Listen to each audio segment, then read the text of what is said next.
Pembezaan peringkat kedua. Hari ini kita akan belajar terbitan kedua bagi fungsi algebra. Katakan kita ada satu ungkapan algebra atau persamaan yang macam ni, y sama x. Okay. Apabila kita melakukan pembezaan, 3 darab ke depan dan kuasa tolak 1, kita dapat 3x square. 2 darab ke depan, kita dapat 4. Kuasa tolak 1, kita dapat 4x. Bezakan 3x, kita dapat 3. So, ini adalah pembezaan peringkat pertama yang kita dapat. Okey, kalau kita bezakan, ini kita namakan sebagai pembezaan peringkat pertama. Kalau diberi fx, maka selepas melakukan pembezaan, kita akan menulis f prime x. So, pembezaan peringkat pertama. Apa akan berlaku apabila kita bezakan ini satu kali lagi? Okey, kita bezakan ungkapan dy dx ini satu kali lagi. So, kita melakukan pembezaan seperti biasa. 2 darab ke depan dapat 6. Kemudian kuasa tolak 1 menjadi x kuasa 1. 4x kuasa darab ke depan. Kemudian ditolak 1 kita dapat 4. Bezakan 3 kita dapat 0. So, ini kita namakan sebagai pembezaan peringkat kedua. Okey, ini kita namakan sebagai pembezaan peringkat kedua, dan ini kita tulis pembezaan peringkat kedua ini kita tulis sebagai d square y dx square. D square y dx square. Sama juga kalau ini adalah f prime x ungkapan dia, selepas kita melakukan pembezaan ke atas f prime x ini, kita dapat 6x tolak 4. So, cara penulisan dia kita tulis f double prime x sama dengan 6x tolak 4. So, ini kita namakan sebagai terbitan kedua bagi satu fungsi y sama dengan fx. Kalau bagi y, kita tulis d square y dx square. Kalau bagi fx, kita tulis f prime x, ini f double prime x. Okey. Pembezaan peringkat kedua. So, harus diingati yang ini adalah tidak sama dengan dy dx kuasa 2. Lain dy dx kuasa 2 ini adalah tidak sama dengan d square y dx square. So, ini pelajar kena berhati-hati. Okey, untuk melakukan pembezaan peringkat 2 ini, sama, kita kena balik kepada asas. Okey, seperti yang kita sudah belajar sebelum ini, kita ada 5 bentuk asas pembezaan. Pelajar masih ingat? Ini kalau bentuk pertama, kita buat seperti biasa. Kedua, kita buat seperti biasa. Kalau kita ada nampak bentuk yang ketiga macam ini, okey, kita akan menggunakan petua rantai. Okey, kita menggunakan kaedah petua rantai. So, kalau kita jumpa bentuk yang keempat ini, kita mesti menggunakan kaedah UV. Okey, kaedah menggantikan ini mempermudahkan kepada ungkapan algebra yang lebih mudah, iaitu kita pakai kaedah UV. Okey, dan kalau bentuk kelima pun kaedah UV, tetapi kita menggunakan formula yang lebih kompleks. So, ini adalah asas-asas yang pelajar mesti menguasai sebelum kita masuk kepada contoh-contoh pembezaan peringkat kedua. Okey, soalan 1. Cari dy dx dan d square y dx square bagi fungsi ini. So, apabila kita lihat fungsi ini adalah bentuk yang pertama. Ini adalah bentuk yang pertama, kaedah yang mudah. Bentuk kedua, okey, ini adalah bentuk kedua yang mudah. Okey, apa kita buat? Kita tukar bentuk. Okey, ini tukar bentuk. Kita tukar bentuk dulu. Yang ada x square di bawah ini kita mesti tukar jadi x kuasa negatif 2. Okey, melakukan pembezaan seperti biasa. 3 darab ke depan, kuasa tolak 1, maka kita dapat 3x square.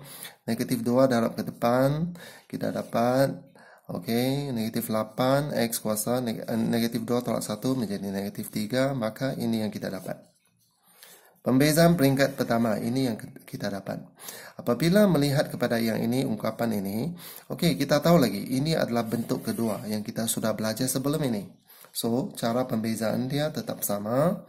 2 darab ke depan dapat 6, kuasa tolak 1 jadi x. Negatif 3 darab ke depan, negatif 3 tolak 1 jadi negatif 4. So, apa yang kita dapati ialah d square y dx square ialah 6x. Okey, ini yang kita dapat. Okey, oleh sebab di sini kita ada kuasa negatif, maka kita cuba positifkan dia. So, bagaimana kita buat? yaitu ini X kuasa negatif 4, ini adalah 1 per X kuasa 4. So, kita ganti di sini, inilah yang kita dapat. So, jawapan akhir biasanya kita tidak mau ada yang kuasa negatif. Oke, begitu juga dy dx tadi. Mana dy dx? Nah, ini. dy dx tadi. So, yang X kuasa negatif 3 ini, kita coba positifkan. X kuasa negatif 3 ialah 1 per X kuasa 3. So, ini adalah jawapan akhir kita. Oke, contoh yang kedua.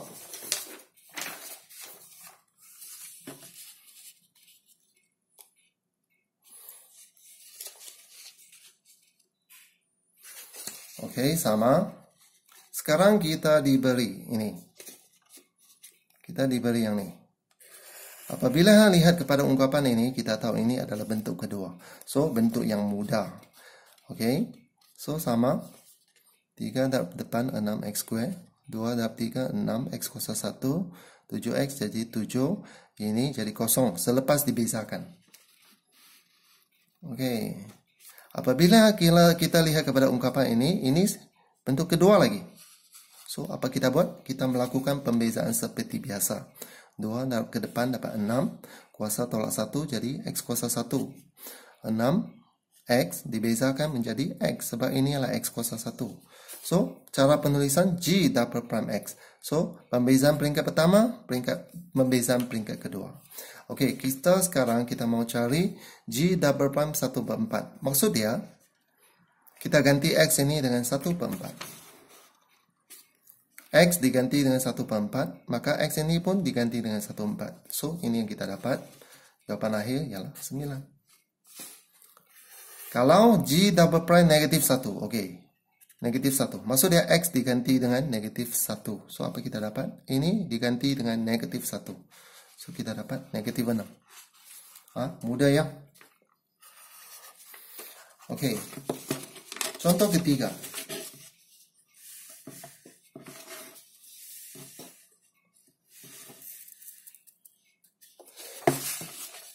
Oke, contoh ketiga. Kalau kita ada bentuk yang macam ini. Oke, seperti yang kita belajar sebelum ini adalah bentuk ketiga. Oke, kalau bentuk ketiga ini kita akan menggunakan kaedah petua rantai. Oke, petua rantai masih kita ingat 4 didarab ke depan. Kemudian kuasa dia ditolak 1. Apa yang kita kena ingat? Ini kita kena bezakan 1 kali lagi. So, kita akan dapat ini selepas dibezakan kita dapat 5. Ini yang kita dapat. Selepas pembezaan peringkat pertama, ini yang kita dapat. Apabila kita lihat kepada jawapan ini, 1 kali lagi, ini adalah bentuk ketiga. Maka untuk membezakan ini, kita menggunakan petua rantai 1 kali lagi. Oke, seperti biasa, 3 didarab ke depan. 5x tambah 2, kurungan ini 3 ditolak 1. Dan jangan lupa, kita bezakan apa yang dalam kurungan 1 kali lagi. So, ini yang kita dapat. 5 darab 6 menjadi 300. Ini adalah jawapan akhir kita. Oke, menggunakan kaedah petua rantai. Contoh yang keempat.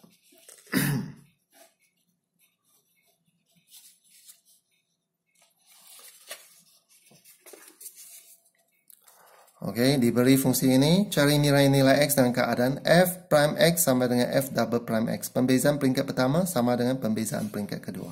Seperti biasa, kalau kita ada ungkapan algebra yang macam ini adalah bentuk kedua. Kalau bentuk kedua, kita buat seperti biasa, yang mudah.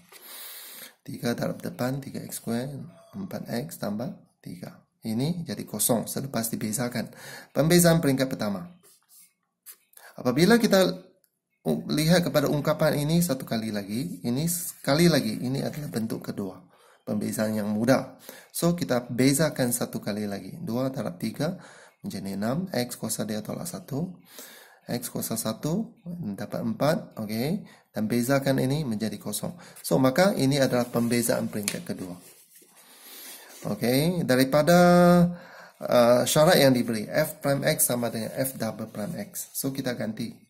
F prime X yang ni. F double prime X, 6X tambah 4. Oke, pindah-pindah, semua pindah ke sebelah kiri. dan diringkaskan, kita dapat satu ungkapan algebra, kita dapat satu persamaan kuadratik. Kita faktorkan. Dan apa yang kita dapati? 3x tambah 1 ialah sama dengan 0 atau x tolak 1 sama dengan 0. Jawaban akhir kita ialah x sama dengan negatif 1/3, x sama dengan 1. So, untuk memahirkan diri dalam bab ini, pelajar mesti mahir dalam 5 bentuk pembezaan asas.